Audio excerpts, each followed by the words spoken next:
تفسیر ضیاء القرآن جلد نمبر 3 20واں پارہ۔ بسم اللہ الرحمن الرحیم۔ سورہ قصص آیت نمبر 43۔ وَلَقَدْ آتَيْنَا مُوسَى الْكِتَابَ مِن بَعْدِ مَا أَهْلَكْنَا الْقُرُونَ الْأُولَى بَصَائِرَ لِلنَّاسِ وَهُدًى وَرَحْمَةً لَعَلَّهُمْ يَتَذَكَّرُونَ۔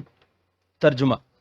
اور ہم نے دی موسیٰ علیہ السلام کو کتاب، اس کے بعد کہ ہم نے ہلاک کر دیا تھا پہلی نافرمان قوموں کو۔ یہ کتاب لوگوں کے لیے بصیرت افروز اور سراپا ہدایت و رحمت تھی تاکہ وہ نصیحت قبول کریں۔ سورہ قصص آیت نمبر 43 کی تفسیر۔ آپ کو جو کتاب تورات عطا فرمائی گئی اس کی خصوصیات بیان کی جا رہی ہیں۔ کتاب ذوالحال اور بصائر وغیرہ حال ہیں۔ بصائر و بصیرت ان کی جمع ہے جس کا معنی ہے دل کی وہ روشنی جس سے انسانی طاقت کے مطابق حقیقت اشیاء پر آگاہی ہوتی ہے۔ سورہ قصص آیت نمبر 44۔ وَمَا كُنْتَ بِجَانِبِ الْغَرْبِيِّ إِذْ قَضَيْنَا إِلَى مُوسَى الْأَمْرَ وَمَا كُنْتَ مِنَ الشَّاهِدِينَ۔ ترجمہ۔ اور آپ نہیں تھے طور کی مغربی سمت میں جب ہم نے موسیٰ علیہ السلام کی طرف رسالت کا حکم بھیجا، اور نہ آپ گواہوں میں شامل تھے۔ سورہ قصص آیت نمبر 44 کے پہلے حصے کی تفسیر۔ حضرت موسیٰ علیہ السلام کا واقعہ جس صحت اور وضاحت سے آپ نے بیان کیا ہے اس کی یہ وجہ نہیں کہ آپ اس وقت موجود تھے اور تمام حالات کا مشاہدہ کر رہے تھے، بلکہ اس کا علم آپ کو وحی کے ذریعے بخشا گیا ہے۔ آپ کی صداقت کی اس سے بڑھ کر اور کیا دلیل ہو سکتی ہے کہ سینکڑوں سال پہلے کا واقعہ بلا کم و کاست بیان کر دیا جائے اور تمام غلطیوں کا ازالہ کر دیا جائے جس میں وہ لوگ مبتلا تھے۔ سورہ قصص آیت نمبر 44 کے بقیہ حصے کی تفسیر۔ اور نہ آپ گواہوں میں شامل تھے، یعنی جب ہم نے آپ کو نبوت بخشی یا جس وقت ہم نے آپ کو تورات دی۔ اس کا ایک مفہوم یہ بھی بیان کیا گیا کہ اے محبوب، ہم نے خلوت کی ان گھڑیوں میں تیری بعثت اور تشریف آوری کا ذکر موسیٰ علیہ السلام سے کیا تھا۔ سورہ قصص آیت نمبر 45۔ وَلَكِنَّا أَنشَأْنَا قُرُونًا فَتَطَاوَلَ عَلَيْهِمُ الْعُمُرُ وَمَا كُنْتَ ثَاوِيًا فِي أَهْلِ مَدْيَنَ تَتْلُو عَلَيْهِمْ آيَاتِنَا وَلَكِنَّا كُنَّا مُرْسِلِينَ۔ ترجمہ۔ لیکن ہم نے پیدا فرمائی کئی قومیں یکے بعد دیگرے، اور کافی لمبا عرصہ گزر گیا ان پر، اور انہوں نے عہد خداوندی بھلا دیا، اور آپ اہل مدین میں مقیم نہ تھے تاکہ آپ پڑھ کر سناتے ہوں انہیں ہماری آیتیں، لیکن ہم ہی رسول بنا کر بھیجنے والے تھے۔ سورہ قصص آیت نمبر 45 کے پہلے حصے کی تفسیر۔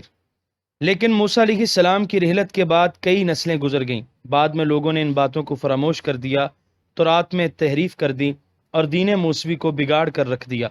موسیٰ علیہ السلام نے اپنی قوم کو حضور کریم صلی اللہ علیہ وسلم کی آمد کی جو اطلاع دی تھی اور ایمان لانے کی تاکید کی تھی، اس کو بھی فراموش کر دیا، اور ان کے دل سخت ہو گئے اور انہوں نے اپنے نبی کی مخالفت شروع کر دی۔ سورہ قصص آیت نمبر 45 کے بقیہ حصے کی تفسیر۔ اور آپ اہل مدین میں مقیم نہ تھے۔ ثاوین مقیمن یعنی آپ اہل مدین میں بھی اقامت فرما نہ تھے، بلکہ ہم نے آپ کو مکہ میں مبعوث فرمایا۔ سورہ قصص آیت نمبر 46۔ وَمَا كُنْتَ بِجَانِبِ الطُّورِ إِذْ نَادَيْنَا وَلَكِنْ رَحْمَةً مِّن رَّبِّكَ لِتُنذِرَ قَوْمًا مَّا أَتَاهُم مِّن نَّذِيرٍ مِّن قَبْلِكَ لَعَلَّهُمْ يَتَذَكَّرُونَ۔ ترجمہ۔ اور آپ اس وقت طور کے کنارے پر بھی نہ تھے جب ہم نے موسیٰ کو ندا فرمائی، لیکن یہ آپ کے رب کی محض رحمت ہے کہ اس نے آپ کو ان حالات پر آگاہ کر دیا تاکہ آپ قہر الہی سے ڈرائیں اس قوم کو جن کے پاس نہیں آیا کوئی ڈرانے والا آپ سے پہلے، شاید وہ نصیحت قبول کریں۔ سورہ قصص آیت نمبر 46 کے پہلے حصے کی تفسیر۔ علامہ قرطبی نے اس آیت کی توضیح کرتے ہوئے حضرت ابو ہریرہ اور حضرت ابن عباس رضی اللہ عنہم سے یہ روایت نقل کی ہے کہ وہاں اللہ تعالیٰ نے امت محمدیہ کو ندا کرتے ہوئے فرمایا، اے امت مصطفیٰ، تمہارے دعا کرنے سے پہلے میں نے تمہاری دعا کو قبول کیا، تمہارے مانگنے سے پہلے میں نے تمہیں دے دیا، تمہاری استغفار سے پہلے میں نے تمہیں بخش دیا اور رحم فرمایا۔ حضرت وہب بن منیبہ کہتے ہیں جب اللہ تعالیٰ نے موسیٰ علیہ السلام سے حضور صلی اللہ علیہ وسلم کی فضیلت اور حضور کی امت کی شان بیان فرمائی تو آپ نے خواہش ظاہر کی کہ مجھے دیدار کرایا جائے۔ اللہ تعالیٰ نے فرمایا کہ تم دیکھ نہیں سکتے، اگر تو چاہے تو میں ان کو بلاتا ہوں اور ان کی آواز تمہیں سناتا ہوں۔ موسیٰ علیہ السلام نے عرض کی بلا یا رب، ہاں مجھے آواز ہی سنوا دے۔ تو اللہ تعالیٰ نے ندا دی اے محمد صلی اللہ علیہ وسلم کی امت، تو اپنے باپوں کی پشتوں سے امت محمدیہ نے جواب دیا۔ تو آیت کا معنی یہ ہوگا کہ آپ اس وقت طور کے پاس نہیں تھے جب ہم نے موسیٰ علیہ السلام سے کلام کیا اور آپ کی امت کو آواز دی اور موسیٰ علیہ السلام کو بتایا کہ ہم نے تجھے اور تیری امت کو اتنی بڑی شان دی ہے۔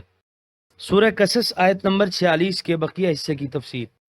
شاید وہ نصیحت قبول کریں، یعنی ہم نے آپ کو اس قوم میں مبعوث فرمایا جس میں عرصہ دراز سے کوئی نبی نہیں آیا تھا۔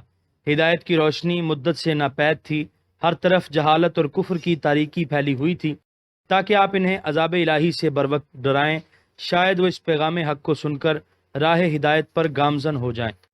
سورہ قصص آیت نمبر 47۔ وَلَوْلَا أَن تُصِيبَهُم مُّصِيبَةٌ بِمَا قَدَّمَتْ أَيْدِيهِمْ فَيَقُولُوا رَبَّنَا لَوْلَا أَرْسَلْتَ إِلَيْنَا رَسُولًا فَنَتَّبِعَ آيَاتِكَ وَنَكُونَ مِنَ الْمُؤْمِنِينَ۔ ترجمہ۔ اور اس کی وجہ یہ ہے کہ کہیں ایسا نہ ہو کہ جب پہنچے انہیں کوئی مصیبت ان اعمال کے باعث جو انہوں نے کیے ہیں تو وہ یہ کہنے نہ لگیں کہ اے ہمارے رب، کیوں نہ بھیجا تو نے ہماری طرف کوئی رسول تاکہ ہم پیروی کرتے تیری آیات کی اور ہم ہو جاتے ایمان لانے والوں میں سے۔ سورہ قصص آیت نمبر 47 کی تفسیر۔ حضور صلی اللہ علیہ وآلہ وسلم کی بعثت کی حکمت بیان کی جا رہی ہے۔ سورہ قصص آیت نمبر 48۔ فَلَمَّا جَاءَهُمُ الْحَقُّ مِنْ عِنْدِنَا قَالُوا لَوْلَا أُوتِيَ مِثْلَ مَا أُوتِيَ مُوسَى أَوَلَمْ يَكْفُرُوا بِمَا أُوتِيَ مُوسَى مِنْ قَبْلُ قَالُوا سِحْرَانِ تَظَاهَرَا وَقَالُوا إِنَّا بِكُلٍّ كَافِرُونَ۔ ترجمہ۔ پھر جب آ گیا ان کے پاس حق ہماری جانب سے تو وہ کہنے لگے کیوں نہ دیے گئے انہیں اس قسم کے معجزے جو موسیٰ کو دیے گئے تھے۔ ان نابکاروں سے پوچھو کیا انہوں نے انکار نہیں کیا تھا ان معجزات کا جو موسیٰ کو دیے گئے تھے؟ انہی نے کہا موسیٰ اور ہارون دو جادوگر ہیں جو ایک دوسرے کی مدد کر رہے ہیں، نیز انہوں نے کہا تھا ہم ان تمام کا انکار کرتے ہیں۔ سورہ قصص آیت نمبر 48 کے پہلے حصے کی تفسیر۔ اللہ تعالیٰ فرماتے ہیں کہ جب میرا رسول ان میں تشریف لے آیا اور انہیں توحید کی دعوت دی تو کہنے لگے یہ نبی کیسے ہو سکتے ہیں؟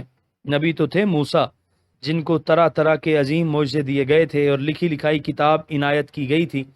ان کے ہاتھ میں نہ عصا ہے اور نہ ید بیضا اور نہ ایسی مرتب اور مدون کتاب، بھلا ایسے شخص کو آنکھیں بند کیے ہوئے ہم یوں ہی کیسے نبی مان لیں؟ سورہ قصص آیت نمبر 48 کے دوسرے حصے کی تفسیر۔ کیا انہوں نے انکار نہیں کیا تھا ان معجزات کا جو موسیٰ کو دیے گئے تھے؟ کتنا دندان شکن جواب ہے۔ جن معجزات موسوی کا تم ذکر کر رہے ہو، کیا انہیں دیکھ کر تمہارے آباء و اجداد نے موسیٰ کو نبی مان لیا تھا جب تمہارے پیشرو ایمان نہیں لائے تھے؟ اگر وہی معجزات تمہیں بھی دکھا دیے جائیں تو تم بھی ایمان نہیں لاؤ گے، بلکہ اپنی ضد پر اڑے رہو گے اور جادوگر ہونے کا الزام لگا دو گے۔ ہدایت کے نور سے وہی آنکھ روشن ہو سکتی ہے جس پر تعصب کی پٹی بندھی ہوئی نہ ہو۔ سورہ قصص آیت نمبر 48 کے تیسرے حصے کی تفسیر۔ انہی نے کہا موسیٰ اور ہارون دو جادوگر ہیں۔ اس کا ایک مفہوم یہ بھی بیان کیا گیا ہے کہ اہل مکہ نے تحقیق حال کے لیے ایک وفد یثرب بھیجا۔ علماء یہود نے انہیں بتایا کہ تورات میں ایک نبی کی آمد کی بشارت موجود ہے، اس کی ایسی ایسی نشانیاں ہیں اور ان کے ظہور کا یہی زمانہ ہے۔ تو کفار مکہ نے حضور کے ساتھ موسیٰ کا بھی انکار کر دیا اور کہا دونوں جادوگر تھے، ایک دوسرے کی اعانت کرتے رہے، لیکن صحیح یہ ہے کہ ساحران سے مراد موسیٰ اور ہارون ہیں۔ سورہ قصص آیت نمبر 48 کے بقیہ حصے کی تفسیر۔ نیز انہوں نے کہا تھا ہم ان تمام کا انکار کرتے ہیں، انہوں نے بھی ماننے سے انکار کر دیا تھا، تم بھی ایسا ہی کرتے ہو۔ سورہ قصص آیت نمبر 49۔ قل فأتوا بكتاب من عند الله هو أهدى منهما أتبعه إن كنتم صادقین۔ ترجمہ، آپ فرمائیے تم لے آؤ کوئی کتاب اللہ کے پاس سے جو زیادہ ہدایت بخش ہو ان دونوں قرآن و تورات سے، تو میں اس کی پیروی کروں گا اگر تم سچے ہو۔ سورہ قصص آیت نمبر 49 کی تفسیر۔ جب ان کا انکار شدت اختیار کر گیا اور وہ کسی طرح ایمان لانے پر آمادہ نہ ہوئے تو اللہ تعالیٰ نے حضور صلی اللہ علیہ وسلم کو حکم دیا کہ انہیں یہ کہیں کہ قرآن اور تورات دونوں کا تم انکار کرتے ہو، اب تم کوئی ایسی کتاب اللہ تعالیٰ کی طرف سے لے آؤ جو قرآن اور تورات سے زیادہ ہدایت بخش ہو۔ مجھے کوئی ضد نہیں، میں اس کی پیروی کرنے لگوں گا۔ میں تمہارے خلاف کوئی محاذ قائم کرنا نہیں چاہتا، میرا مقصد وحید تو صرف یہ ہے کہ ہدایت کا نور پھیلے اور جہالت کی ظلمت کافور ہو، اور تم کوئی ایسی کتاب لا سکتے ہو تو لے آؤ، میں بصر و چشم اس کو ماننے کے لیے اور اس کے احکام بجا لانے کے لیے تیار ہوں۔ سورہ قصص آیت نمبر 50۔ فَإِن لَّمْ يَسْتَجِيبُوا لَكَ فَاعْلَمْ أَنَّمَا يَتَّبِعُونَ أَهْوَاءَهُمْ وَمَنْ أَضَلُّ مِمَّنِ اتَّبَعَ هَوَاهُ بِغَيْرِ هُدًى مِّنَ اللَّهِ إِنَّ اللَّهَ لَا يَهْدِي الْقَوْمَ الظَّالِمِينَ۔ ترجمہ، پس اگر وہ قبول نہ کریں آپ کے اس ارشاد کو تو جان لو کہ وہ صرف اپنی نفسانی خواہشوں کی پیروی کر رہے ہیں، اور کون زیادہ گمراہ ہے اس سے جو پیروی کرتا ہے اپنی خواہش کی اللہ تعالیٰ کی جانب سے کسی رہنمائی کے بغیر۔ بے شک اللہ تعالیٰ ہدایت نہیں دیتا ظالم لوگوں کو۔ سورہ قصص آیت نمبر 50 کے پہلے حصے کی تفسیر۔ اے حبیب، اگر یہ لوگ آپ کی اس پیشکش کو بھی قبول نہ کریں تو پھر آپ کو یقین ہو جانا چاہیے کہ ان کا حق سے کوئی سروکار نہیں، اور نہ ان کے دلوں میں حق کی طلب ہے، یہ محض اپنی خواہشات نفسانی کے پیروکار ہیں۔ ان کے سامنے ہزاروں معجزے بھی پیش کیے جائیں تو یہ اسلام قبول نہیں کریں گے، اور بندگان نفس اگر آپ پر ایمان نہ لائیں تو آپ رنجیدہ خاطر بھی نہ ہوا کریں۔ سورہ قصص آیت نمبر 50 کے بقیہ حصے کی تفسیر۔ اور کون زیادہ گمراہ ہے اس سے جو پیروی کرتا ہے اپنی خواہش کی۔ ان لوگوں سے بڑھ کر اور کون گمراہ ہو سکتا ہے جنہوں نے اپنی باغ ڈور اپنے نفس کے ہاتھ میں دے دی ہو۔